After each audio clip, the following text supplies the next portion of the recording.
Just as we've been talking about, that cold front expected to move into the valley this weekend, bringing colder temperatures overnight during those days. Experts are reminding pet owners that the cold can be dangerous for animals left outside. They also want to remind you, if you don't, you're breaking the law. Channel 5's Melissa Brandy shows us what you need to know and how to make a simple shelter for your pet.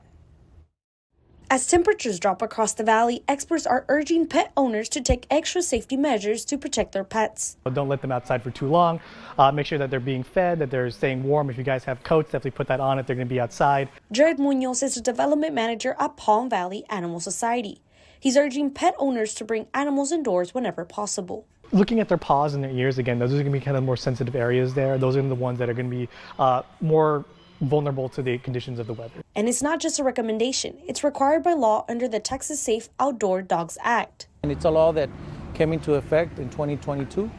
And basically, it's an effort to protect dogs.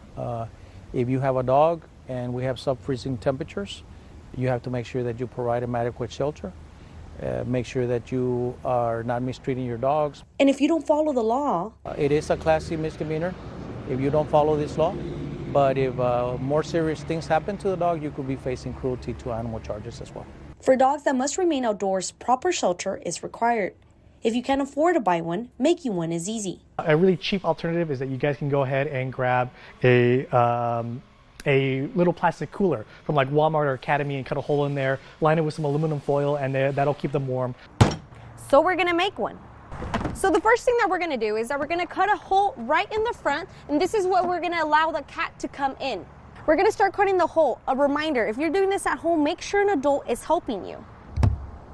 Now that our door is done, let's add some insulation. We're gonna cut pieces from this sun visor, where you can get this at any store, and place it inside this plastic bin. Now that we've done cutting up all of our pieces, we're gonna tape them inside the plastic bin. And what it does is that it makes sure that all the heat stays inside. Now that our insulation is in, the last step is to add our hay. One advantage of adding hay instead of a blanket is that a blanket will stay wet while hay would dry quicker. And just like that, our homemade animal shelter is done. If you see an animal left outside without proper shelter during extreme conditions, report it to your local animal shelter or call authorities. In Edinburgh, Melissa Brandy, Channel 5 News at 6.